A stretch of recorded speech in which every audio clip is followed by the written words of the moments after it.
আজ 25শে ফেব্রুয়ারি জাতীয় শহীদ সেনা দিবস। 2009 সালের 25শে ফেব্রুয়ারি পিলখানায় তৎকালীন বাংলাদেশ রাইফেলসের কিছু বিপদগামী বিদ্রোহী সদস্যের নির্মম হত্যাযজ্ঞে 57 জন বীর সেনা কর্মকর্তা সহ মোট 74 জন শাহাদাত বরণ করেন। প্রথমে আমি মহান রব্বুল আলামিনের নিকট সকল শহীদদের আত্মার মাগফিরাত কামনা করছি এবং তাদের পরিবারের প্রতি সমবেদনা জানাচ্ছি।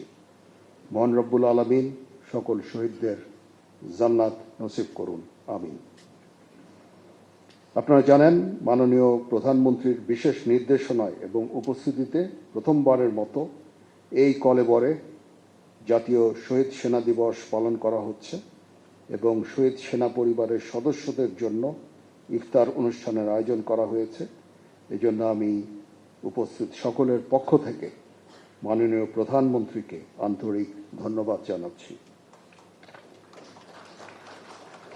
ড্রিঙ্কও এখন রিয়েল ফ্রুট পাল্প ও নাটি জেলি সহ নতুন প্যাকে নতুন স্বাদে। 2009 সালের 25শে ফেব্রুয়ারি নিয়ে অনেক কথা হয়েছে। একটা কলঙ্কজনক দিন। তদানীন্তন বিডিআর সদস্যদের কর্তৃক যেই বর্বরচিত হত্যাকাণ্ড সংঘটিত হয়েছিল তা ইতিহাসে নজিরবিহীন। পিলখানা ঘটনার পর শহীদ পরিবারের যে সংগ্রামী জীবন শুরু হয়েছিল তা মসৃণ ছিল না।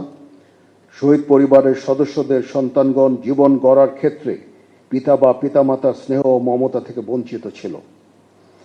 শহীদদের প্রতিটি সন্তান আমাদেরই সন্তান। বাংলাদেশ সেনাবাহিনী সর্বদা আপনাদের সর্বাত্মক সহযোগিতা নিশ্চিত করে যাচ্ছে এবং ভবিষ্যতেও তা অব্যাহত থাকবে ইনশাআল্লাহ। বাংলাদেশ সেনাবাহিনী এবং বর্ডার গার্ড বাংলাদেশের সম্পর্ক মহান মুক্তিযুদ্ধে আত্মত্যাগের মাধ্যমে রচিত হয়েছে। আমাদের স্বাধীনতা সার্বভৌমত্ব অক্ষুণ্ণ রাখার জন্য বাংলাদেশ সেনাবাহিনী এবং বর্ডার গার্ড বাংলাদেশ যৌথভাবে কাজ করছে। আমাদের জাতীয় জীবনে যেন 2009 সালের 25 ফেব্রুয়ারির মতো কোনো ঘটনা পুনরাবৃত্তি না হয়, এজন্য আমরা বদ্ধপরিকর এবং আমরা সকলে ঐক্যবদ্ধ হয়ে একটি সমৃদ্ধ বাংলাদেশ গঠনে কার্যকরী ভূমিকা পালন করব ইনশাআল্লাহ। পরিশেষে আজ মাননীয় প্রধানমন্ত্রীর উপস্থিতিতে পিলখানায় শাহাদাত বরণকারী সেনা সদস্যদের পরিবারবর্গের মাঝে আস্থা ও আশার সঞ্চার করেছে। বর্তমান সরকার অতি সম্প্রতি দায়িত্বভার গ্রহণ করেছেন। দেশের বর্তমান প্রেক্ষাপটে শত ব্যস্ততার মাঝে শহীদ পরিবারের সদস্যদের সাথে সাক্ষাৎ করায় মাননীয় প্রধানমন্ত্রীকে কৃতজ্ঞতা ও ধন্যবাদ জ্ঞাপন করছি।